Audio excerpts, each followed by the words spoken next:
Usually when we talk about a medical diagnosis, there's this expectation of clinical precision. It's almost like engineering. If you fall and break your arm, the X-ray shows that jagged white line on the black background, and the doctor points a pen at it and says, "There it is. That's the problem." And there's something comforting about that, because it's entirely binary. The bone is broken, or it isn't. The problem is visible. It can be categorized, and most importantly, it can be put in the past. But the moment you step out of the orthopedist's office and into the world of the human mind, especially when dealing with neurodevelopment, trauma, or even just feeling chronically stuck in life, suddenly that X-ray machine becomes completely useless. We find ourselves looking at a diagnostic landscape that is honestly murky. The psyche doesn't give us high contrast imaging. It gives us moods, it gives us behavioral loops, and it gives us dreams that seem completely chaotic. That feeling of stepping away from the clean X-ray and wading into the muddy waters of the unconscious, that is exactly where we are heading today. Our mission in this episode is to explore what I can only describe as a literal survival guide for the human mind. We are pulling directly from Carl Jung's final masterwork, Man and His Symbols, and pairing it with practical frameworks from Jungian analysts like Christina Becker on how to actually interpret the messages your own mind is sending you. What makes this research unique is that we aren't just summarizing abstract psychological theory. We are following a very specific framework that's actually embedded in the text itself, a structure designed intentionally to bypass dense academic jargon and speak directly to you, the listener, in a way that is immediately applicable to your daily life. And to truly appreciate why this framework even exists, we have to talk about the origin story of this book, because it is a piece of psychological history that genuinely blew my mind. Picture the scene. It is 1961. Carl Jung is 85 years old. He is at the very end of his life, and he has spent decades writing incredibly dense, highly technical volumes for other academics, psychiatrists, scientists. His collected works are notoriously impenetrable for the average person. He was exploring alchemy, mythology, deeply complex psychological mechanisms. He was not writing airport paperbacks. So at 85, he agrees to do a television interview with the BBC, hosted by a man named John Freeman. The interview airs and it is a massive, unexpected hit. People connect with Jung on screen. He comes across as wise, surprisingly grounded, and deeply fascinating. A publisher named Wolfgang Forgus watches that broadcast and realizes something almost tragic, that everyone in the general public knows Sigmund Freud's basic ideas, even if they misunderstand them, but Jung has never broken through to the mainstream. So Forgus decides to fix this. He sends John Freeman, the very interviewer Jung had built a rapport with, all the way to Jung's house in Zurich to convince him in person. They sit in Jung's garden for 2 hours. Freeman makes his most impassioned, heartfelt pitch about why the world needs this knowledge, and Jung flatly refuses. He felt he was simply too old and too tired to embark on an entirely new way of writing. He had never tried to popularize his work, and he wasn't interested in reducing his life's work to a self-help pamphlet. There was a real fear, one that lives in every serious thinker, of watering down complex, nuanced truths just to make them digestible. But his mind was changed by the most Jungian thing possible. He had a dream. The irony is almost perfect. A dream literally altered the course of how we understand psychology today. In this dream, Jung finds himself standing in a public space, and he is approached by a complete stranger.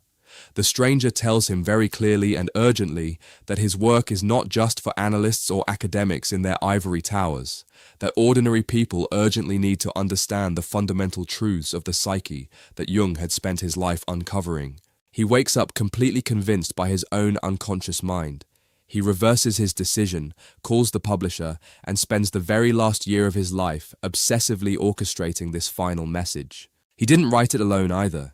He assembled a team of his closest, most trusted collaborators to write specific chapters alongside him, ensuring every angle was covered. He finished editing his own section of the book a mere 10 days before he passed away.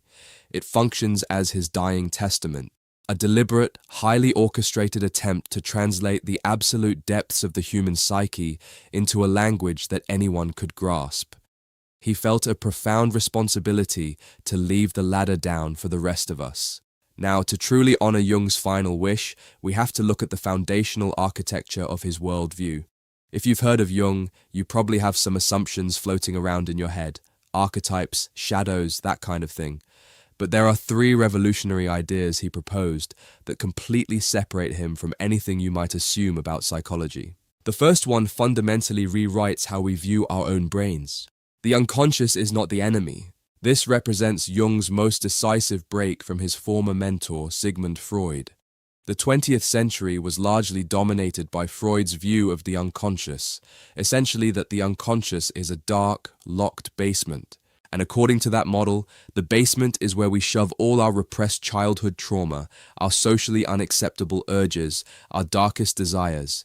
It just sits down there, boiling, waiting to explode to the surface as neurosis. That model creates a deeply antagonistic relationship with your own mind. You feel like you constantly have to police your own thoughts so the monsters don't escape. But Jung argued the exact opposite, based on thousands of clinical observations. He didn't see the unconscious as a toxic dumping ground. He saw it as a creative, highly active, and most importantly, compensatory system. Its primary function is to actively balance out your conscious life. The word compensatory is the key. Jung had a patient who came to him deeply disturbed by a recurring dream about his wife. In the dream, she was behaving like a completely unhinged, drunken, disheveled, vulgar woman. But the man insisted that in waking life, his wife was nothing like this. She was composed, normal, perfectly pleasant. A purely Freudian lens might look for some repressed desire the man had for chaotic women, or some hidden resentment. But Jung looked at the conscious attitude of the man first. How did he view his wife when he was awake? He had her on a massive pedestal. He viewed her as a flawless angelic figure, and there is the imbalance. By viewing her as flawless, he wasn't seeing her as a real, complex human being. He was ignoring her humanity, her normal flaws, her shadow. So the unconscious stepped in to compensate. It produced the most extreme opposite image it could conjure to shock his conscious mind into correcting the imbalance. The brain was essentially saying, since you refuse to acknowledge that your wife is a regular person with flaws, I am going to shove the most extreme version of flawfulness in your face until you adjust. It wasn't telling him his wife was secretly a drunk. It was trying to fix his blind spot. The unconscious is constantly striving for equilibrium. And it does this by processing a massive amount of data that our waking mind simply ignores or filters out. There's another moment in the research that illustrates that data processing power perfectly. A man is taking a normal walk down a country road. Out of nowhere, his mind is flooded with vivid, emotional, completely forgotten memories of the farm he grew up on as a child. He has no idea why, so he decides to literally trace his steps backward to find out what happened. He realizes that at the exact spot on the road where the memories hit him, there was a very faint smell of geese drifting over from a nearby property. His conscious mind, the part navigating the walk, probably thinking about his schedule, didn't even register the smell. But his unconscious picked up that subliminal sensory cue, instantly cross-referenced it with his entire life history, recognized it from his childhood farm, and served up the corresponding memories. I keep thinking of this like a modern smartphone. The conscious mind, the ego, is just the single app you currently have open on the screen. You're focused on it and you think that's all the phone is doing. But the unconscious is the entire background operating system, running thermal management, balancing the battery, searching for signals, downloading data, tracking location. And sometimes it forces a push notification right over your open app because something critical requires your attention. The operating system is vastly more powerful and handles infinitely more data than the single open app. And this brings us to how that operating system actually writes its push notifications. It doesn't use English or Spanish, it uses symbols. The second massive concept we have to grasp is that in Jungian terms, symbols are not metaphors. This is where most modern readers get tripped up because we use those words completely interchangeably. Symbol, metaphor, sign, we treat them as the same thing. In our highly rational world, we treat symbols as mere signs. A red octagon means stop. A winged shoe means Nike. A green check mark means approved. These are literal, one-to-one stand-ins for a known concept. Once you know what the sign means, the sign itself is no longer interesting. But for Jung, a true symbol is entirely different. A symbol is not a stand-in for something we already know. A symbol points to something that language and logic simply cannot fully express. It carries energy. It's alive. Take the symbol of the snake, which the authors explore in depth. If we treat the snake as a mere sign, we slap a label on it. This means evil, or the devil, or temptation. End of story. We've categorized it and moved on. But when you look at how the snake appears in the unconscious across thousands of years of human history, it is so much deeper than any single label could contain. In the ancient dreams of the followers of the Greek healing god Asclepius, people who were sick would go sleep in his temples and dream of a snake coming up to them and literally biting their diseased shoulder or leg to cure it. The snake holds the energy of poison, but also of the antidote. It sheds its skin, so it holds the energy of death, but also of rebirth and immortality. You cannot capture all of that in a simple one-word definition. The symbol contains a paradox that the rational mind cannot resolve, but the deep psyche understands perfectly. The research also dives into the symbol of the stone. A stone is the most mundane object imaginable, but look at how the unconscious elevates it.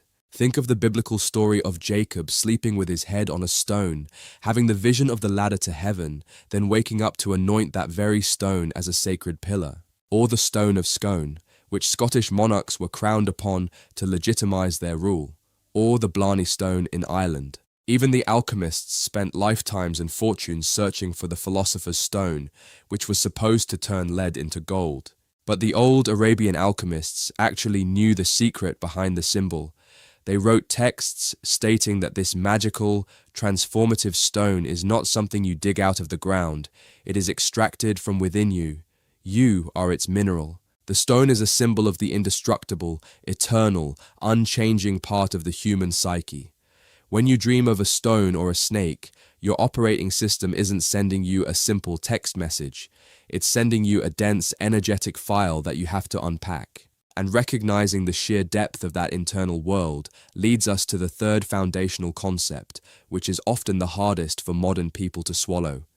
The architecture of the mind is vastly larger than we think, and the ego is actually the smallest player on the board. That one bruises something in us, because we walk around all day feeling like we are the absolute center of our own universe, and that feeling is a necessary illusion for daily functioning. But it is an illusion nonetheless. Jung maps out the psyche in layers. At the very top, visible above the water, you have the ego. This is your conscious awareness of yourself, your name, your job, your current thoughts, just the tip of the iceberg. Just beneath that is the personal unconscious, which holds your forgotten memories, your personal traumas, the smell of the geese from your childhood. But then we go deeper, much deeper. Beneath the personal layer is Jung's most pivotal and at the time controversial claim, the collective unconscious. This is a deep foundational layer of the psyche shared by all of humanity. It is filled with universal blueprints, archetypes that pattern human behavior regardless of culture or era.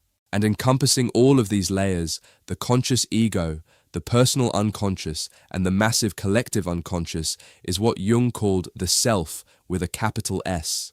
If the ego is the open app, the self is the entire phone, the hardware, and the cellular network it's connected to. There is a stunning example in the research of a culture that actually lives in accordance with this hierarchy. The authors look at the Nuscari Indians, an indigenous group in the Labrador Peninsula of Canada. They have almost no formal religious institutions, no priests, no written dogma, no centralized temples. Their entire religious and spiritual existence is based on cultivating a relationship with an inner voice. They believe that inside the heart of every individual dwells the great man, and the great man communicates with them directly through dreams. Their primary religious duty is simply to listen. The belief is that if you act generously, if you love your family and your neighbors, if you respect the animals you hunt, and above all, if you pay close attention to your dreams, the great man favors you. And in return, he sends you even better, more helpful dreams to guide your hunting and your life decisions. It is a pure, uncorrupted, direct relationship with the capital S self. They don't need a priest to interpret the divine. They just check the push notifications from the great man. But here is a question worth sitting with.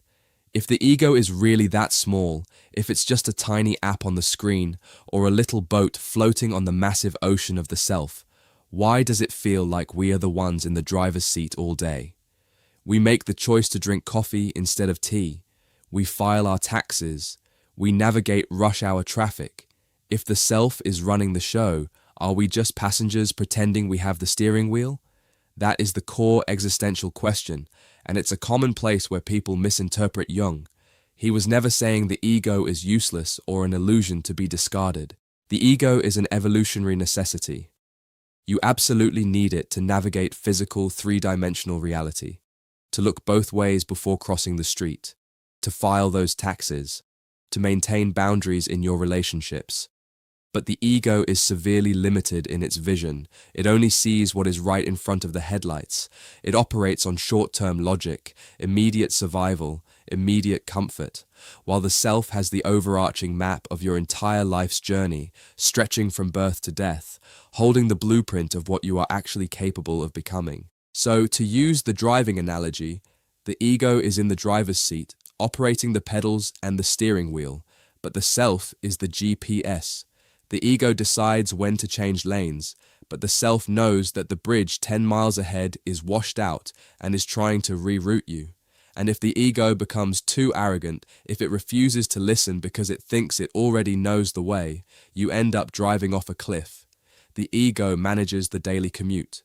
The self is charting the ultimate destination. So the obvious next question is, how does the GPS actually give us directions? Because we don't get a voice saying, recalculating in our waking life. We get dreams. And because we now understand that the unconscious is an active ally, speaking through energetic symbols, we need a reliable method to decode those directions. Jung defined dreams as impartial, spontaneous products of nature. They don't flatter us. They show us the unvarnished truth specifically to correct our course when our conscious ego has hit a dead end. But anyone who has ever tried to write down a dream knows they usually feel like a chaotic movie directed by someone who drank way too much espresso. How do we find the unvarnished truth in all of that chaos? This is where the framework from Jungian analyst Christina Becker, highlighted in the research, becomes so incredibly useful. She argues that you have to treat a dream like a story, and like any good story, it relies on a classic 4-part dramatic structure. Instead of getting lost in every weird detail, you look for the narrative arc. Stage 1 is the exposition. Just like in a play, this is setting the scene. Who is there? Where are you? What is the environment? Psychologically, the exposition is vital because it tells you exactly where the dreamer is currently stuck, or it establishes the core problem the psyche is trying to address. Stage 2 is the development. This is where the plot kicks in. You look for movement in the psyche. When you're writing in your dream journal, look for transition words, suddenly, then, unexpectedly. Something shifts the status quo. Stage 3 is the culmination or the crisis. This is the peak tension of the dream. The monster attacks, the car loses its brakes, the profound discovery is made. And stage 4 is the lysis, the resolution.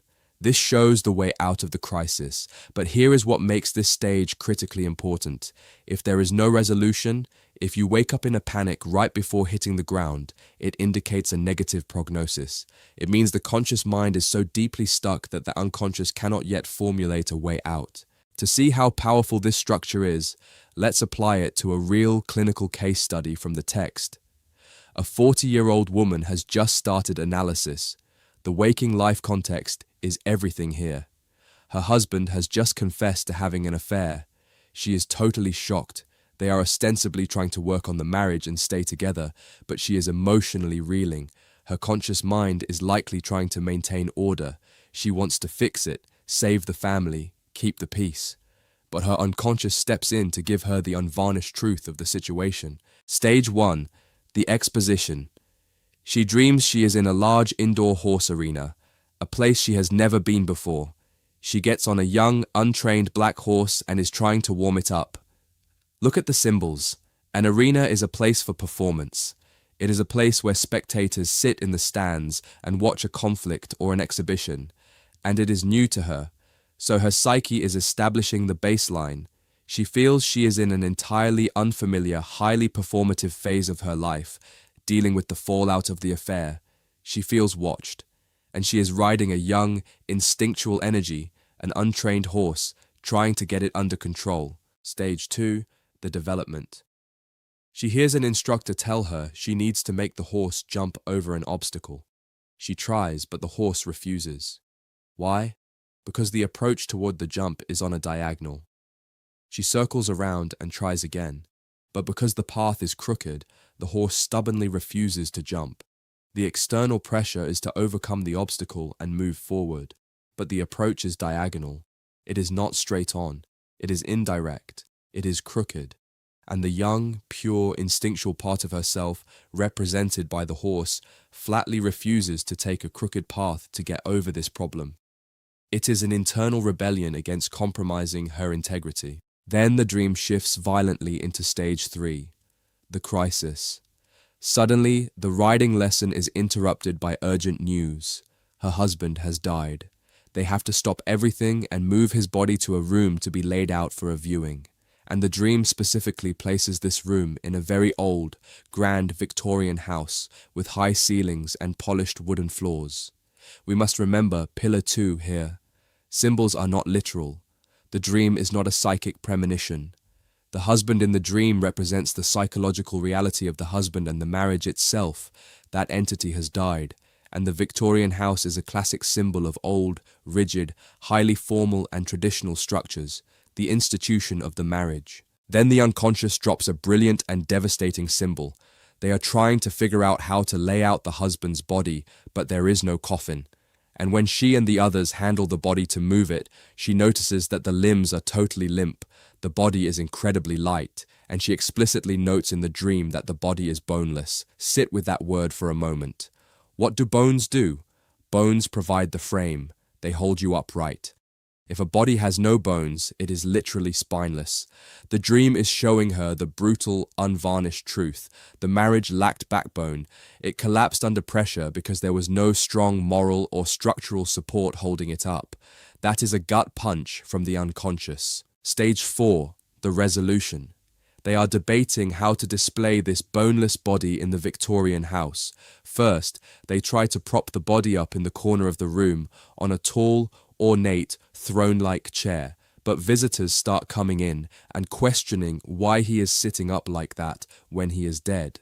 It looks absurd, so they change course. They decide to lay the body completely flat on a highly polished walnut table in the center of the room. And then they all pull up chairs, sit around the table, and look at the body. The resolution here is profound, and it offers clear guidance for her waking life. Think about the sequence of actions. First, they try to prop the dead, spineless thing up on a throne. That is her conscious ego trying to artificially elevate the marriage, trying to pretend it is still alive and commanding respect. But the dream rejects that as absurd, so they lay it flat. They don't bury it. They aren't rushing to move on or hide it in the ground. But they aren't pretending it is alive either. They sit around it. It perfectly mirrors the Jewish mourning tradition of sitting Shiva. You sit with the reality of the loss. You mourn in a state that is hovering between worlds, neither fully in the past nor fully resolved for the future. The GPS is giving her exact directions. The dream's resolution is explicitly telling her, you cannot prop this dead, spineless thing up on a pedestal and pretend it is a functioning marriage. You have to lay it out flat, sit with the excruciating reality of this betrayal, and actually mourn what has died before you can ever hope to move forward. It bypasses her conscious anxiety and her desire for a quick fix, forcing her to confront the emotional truth. And recognizing that the unconscious is actively trying to guide us toward these difficult truths leads us to a much larger conversation about the purpose of all this work. Because decoding dreams isn't just an interesting parlor trick to analyze your exes or your boss, it serves a vital overarching purpose for the trajectory of your entire life. Which brings us to the ultimate goal of Jungian psychology, And I want to contrast this goal with something our modern culture is completely obsessed with. We live in the era of self-optimization. Look at the top books, the apps on our phones. They are almost all designed to hack our productivity, hack our sleep, hack our diets. We treat ourselves like flawed software, constantly searching for the right patch or the right morning routine to eliminate all our bugs. We want to optimize ourselves into flawless, hyperproductive, eternally happy machines. We view negative emotions and inefficiencies as errors in the code that must be deleted. But Jung proposed a completely different goal. He called it individuation.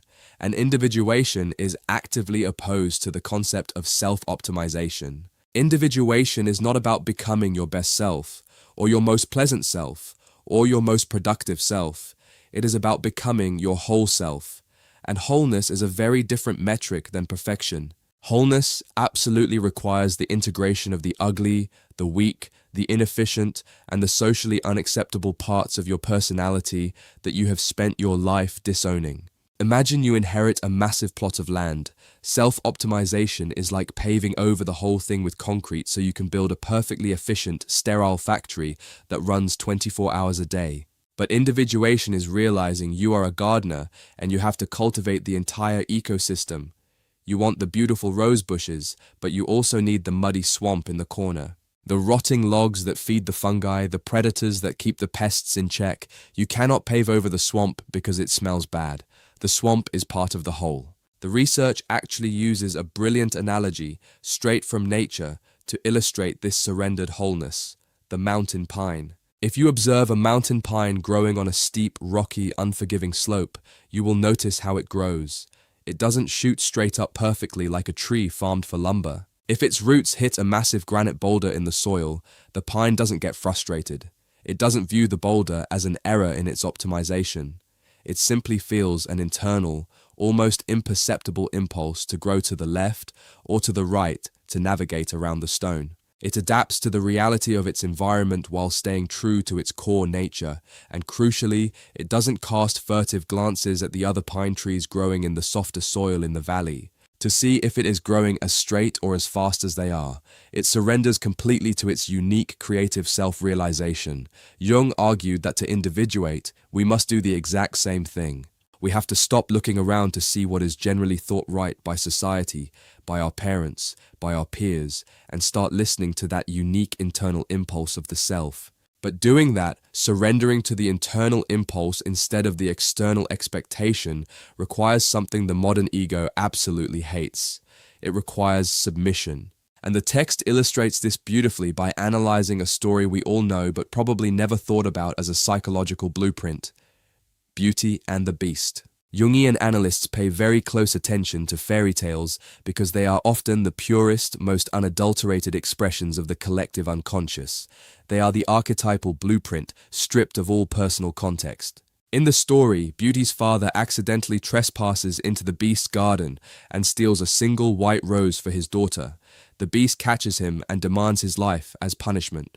But when the father returns home to say goodbye, Beauty volunteers to take his place.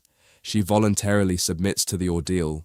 She goes to the Beast's castle. Notice what she doesn't do. She doesn't grab a sword, put on armor, and try to slay the Beast to optimize her situation. She doesn't try to outsmart him. She just lives with him. And the Beast psychologically represents all those ugly, animalistic, unaccepted, instinctual parts of the psyche, the swamp in our garden, the parts we want to lock away in a dark dungeon because we are ashamed of them. Beauty lives alongside the Beast. Over time, she gets to know him, and eventually, when the Beast is dying of a broken heart, she tends to him. She realizes to her own surprise that she actually loves him. She extends genuine love and acceptance to this disowned, terrifying, ugly part of the psyche, and it is only through that act of total acceptance, not combat, not optimization, that the Beast transforms into the handsome prince. The raw, terrifying instinct is transformed into noble, usable energy. You cannot optimize the Beast away. You have to love it into transformation, which gives us the perfect lens to look at the case study of Henry. Because Henry's journey is the exact opposite of Beauty's. Henry is trying to fight the beast. He is the poster child for someone trying to optimize, force, and hustle his way through life instead of submitting to his true nature. The analyst describes Henry as a man suffering from arrested development. He is an adult, but psychologically he is stuck in an adolescent mindset. His ego is incredibly proud, very rational, and he approaches his entire life as a competition. He is constantly trying to prove his strength, his intellect, his superiority, and his unconscious operating system is desperately trying to send him push notifications that his approach is destroying him. The central theme his dreams keep hammering him with is youthful folly. He needs to grow up. The progression of his dreams clearly maps out his escalating exhaustion. The unconscious starts with a warning, and when he doesn't listen, it turns up the volume. In his first dream, Henry is climbing a very steep, treacherous mountain, trying to reach a high pass. He is with a group, but loses them. He gets disoriented and exhausted. As he is struggling, he looks over and sees a cogwheel railway passing by on the mountain. And inside the little cars of the train are bloated dead men dressed in blue suits. It is a severe warning. The dead men represent the ultimate danger of this relentless, mechanical, hyper-competitive climbing. If he keeps forcing this ascent, he will end up dead inside. Just another bloated suit on the corporate track. In the dream, he finally reaches an inn at the top, but a massive cloudburst hits. The weather turns violent. He realizes he left his rucksack and his motorbike down below and wants to go back out into the storm to retrieve them. But the people at the inn stop him. They tell him it is too dangerous, and he must wait until morning. He is forced to pause. But in his waking life, Henry doesn't actually want to pause. He keeps pushing, keeps competing. So the unconscious escalates in Dream 2. He dreams he is participating in a grueling long-distance race, running along a dusty, sun-baked country road. His legs feel like lead. And as he runs, he is consumed by a sinking, humiliating feeling that he will never reach the goal, that everyone else will pass him, and that he will finish dead last. The psyche is screaming at him. This competitive race you are running in your waking life is exhausting you, and you cannot win it using this strategy. But he still doesn't submit. So the unconscious drops the subtleties entirely in Dream 3 and literally blocks his path. Henry dreams he is at a train station desperately trying to catch a departing train. He is rushing as usual. But suddenly his path is blocked by 4 Chinese gatekeepers. They jump out in front of him to stop him from boarding. He tries to fight his way through, and one of the gatekeepers scratches Henry's leg deeply with long, sharp nails. Henry is overpowered and captured. And to decide his fate, whether he will be allowed to live or die, the gatekeepers sit down and consult an oracle using little ivory sticks. This dream is incredibly rich in symbolic tension. You have Henry, who represents the hyper-rational, striving modern ego, colliding head-on with the gatekeepers who represent the ancient, philosophical, contemplative wisdom of the East.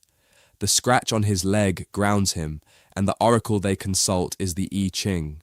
And here is where the research produced a moment that genuinely stopped me cold. Because this dream leads to a perfect real-world example of Jung's concept of synchronicity. Synchronicity is a vital concept for Jung. He tells Henry to go home, get a copy of the actual I-Ching, and consult it. Henry goes home. He throws the coins, and out of all 64 possible hexagrams, the one Henry receives is hexagram number 4, Mung, and Mung translates directly to youthful folly. The exact theme his unconscious had been trying to beat into his head for months. The physical world and his psychic world aligned perfectly. Stop acting like a foolish, competitive youth. You must surrender to the reality of your limitations and submit to maturity. To fully understand how Henry actually achieves that maturity, how any of us achieve it, we have to look closely at the different internal characters operating inside Henry's head, and inside all of ours. This mirrors the actual structure of the book itself. Agnella Jaffe's section focused heavily on the mandala. At its core, a mandala is simply a circle with a center point. It shows up in ancient Hindu and Buddhist art as an aid for meditation. But Jaffe points out how the unconscious constantly reproduces this shape in our modern secular world. You see it in corporate logos, in city planning, in modern architecture, and in the user interfaces on our screens. We are magnetically drawn to the circle with a center because to the unconscious, it is the ultimate archetype of psychic wholeness and perfect order.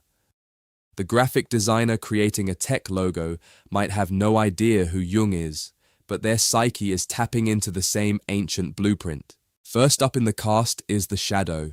We touched on this with the beast, but there is a specific dream from the research that illustrates how we are supposed to interact with the shadow.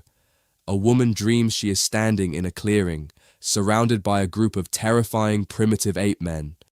The ape men represent her personal shadow, all the primitive, instinctual, unrefined urges, perhaps her aggression or her unbridled sexuality, that her civilized, polite ego completely rejects and represses. In a typical nightmare, the dreamer would run away in terror or try to fight, but in this dream, she does something completely unexpected. She walks up to one of the ape men, approaches him almost like a partner, and she begins to dance with him. That decision to dance is the crucial transformative move. By dancing with the shadow, she acknowledges it. She gives it space to exist and express its energy without letting it completely overpower or destroy her. It is a partnership, a negotiation. By integrating that primitive energy, she is suddenly imbued with supernatural healing powers. She finds herself holding a bird's beak and uses it to blow air into the nostrils of a dying man to revive him. The word pneuma is ancient Greek for spirit or breath. The next major inner character is a bit more complex, the anima for men or the animus for women, the contrasexual inner figure. Its primary function is to act as a bridge, a mediator, a guide leading the ego to the deeper layers of the self. There is a case study for this as well. A man dreams he is standing at the altar in a grand church, expected to celebrate Mass as the priest. But there is a major problem. His wife and his mother are sitting nearby, and they keep chattering loudly about unimportant trifles. His wife and his mother are sitting nearby, and they keep chattering loudly about unimportant trifles, gossip, daily chores. They are completely distracting him from the sacred task. We have to look at what the wife and mother represent symbolically for this man. They represent his external mother-bound complexes and his excessive extroversion. They represent his ego being constantly pulled outward, consumed by the noisy, mundane details of the outside world, keeping him from focusing on his internal spiritual life. But then a new figure emerges. A nun who has been quietly kneeling behind him in the choir stalls steps forward. She ignores the chattering women. She hands him a strange, ancient picture book to use as his mass book. The nun represents his introverted soul guide, his anima. The dream is diagnosing his problem and simultaneously offering the solution. He needs to stop listening to the outward chatter of his daily life and become the priest of his own inner spiritual church. The anima steps in to hand him the ancient images of his own soul, telling him, focus on this, meditate on these internal symbols. Now, if the anima or animus is supposed to be this helpful, divine soul guide like the nun handing you a sacred book, why do they so often show up in cultural myths and even our favorite films as demons, monsters, or femme fatales? They don't always look like helpful nuns. Sometimes they look like the thing trying to kill you. The research addresses this duality directly. The anima and animus are not exclusively positive. They carry immense psychic energy, and like electricity, that energy has both positive and negative poles. How they manifest depends entirely on your relationship to them. If you ignore them, repress them, or conversely, if your ego becomes completely possessed and inflated by them, they turn highly destructive. The book contrasts two powerful historical and mythological examples of this. On the positive side, consider Joan of Arc. Her animus, her internal masculine energy, took the form of a sacred conviction.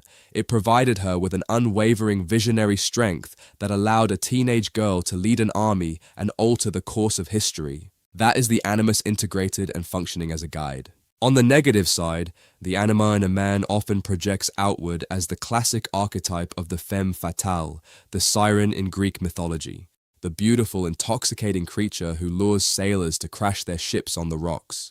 That siren is actually the embodiment of a man's own unresolved, destructive, unconscious emotional life. Because he hasn't integrated his anima, he projects that terrifying power onto real women in his life. or he is internally consumed by moody, irrational, self-destructive emotional states. When we don't integrate these figures, they sabotage us from the shadows, which means we have to face them, we have to do the work of integration.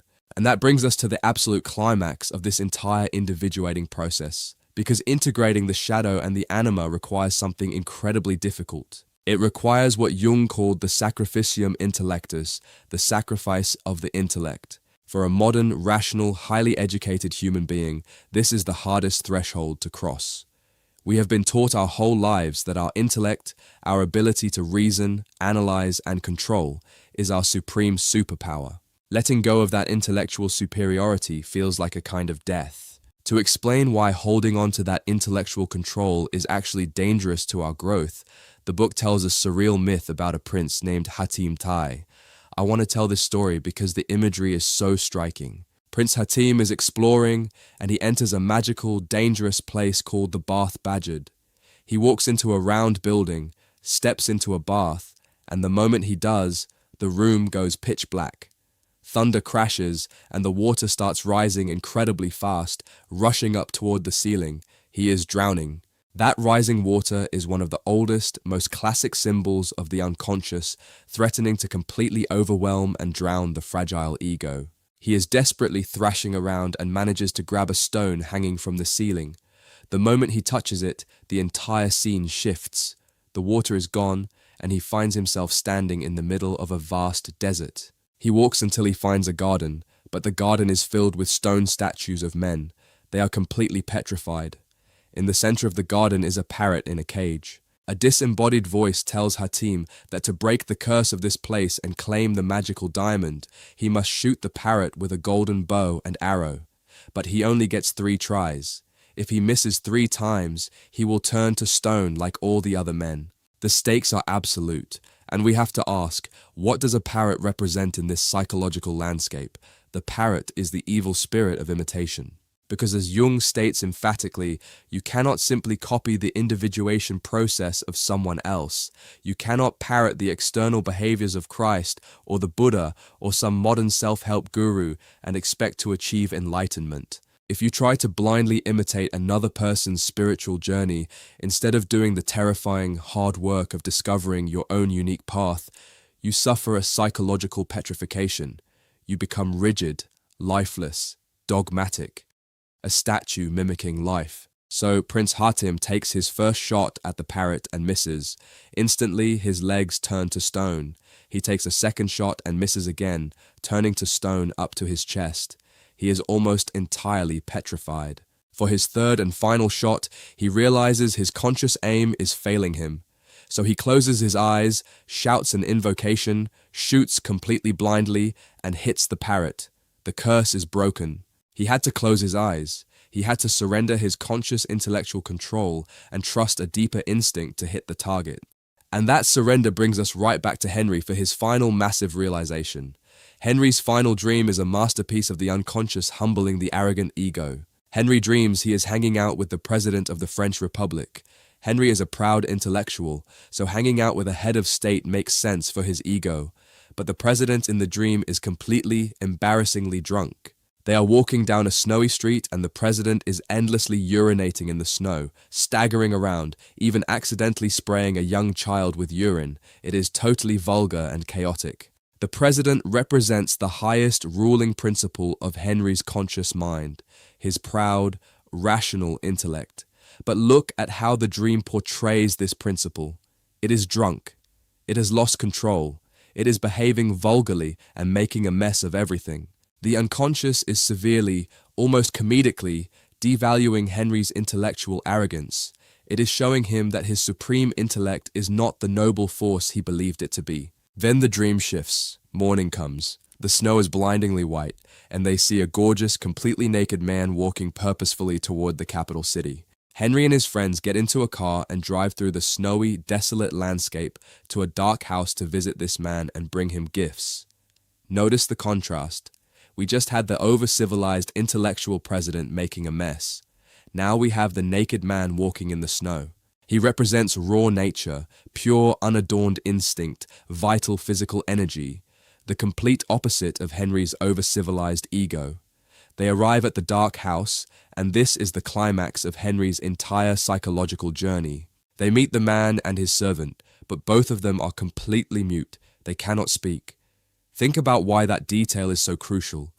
Words, language, debate. These are the primary tools of the intellect. The dream has stripped Henry of his weapons. It is explicitly telling him, your clever words, your rational arguments, and your intellectual acrobatics will not work here. You cannot negotiate with your soul using intellect. Henry realizes in the dream that he must make a feeling gesture. He looks around for a gift to offer, and he doesn't give the man a complex book or a piece of technology or a clever speech. He looks down, picks up a simple box of matches from the floor, and offers it to the man with deep, profound deference. That is the Sacrificium Intellectus, the sacrifice of the intellect. Think about what the matches represent. They are a tool for creating controlled fire.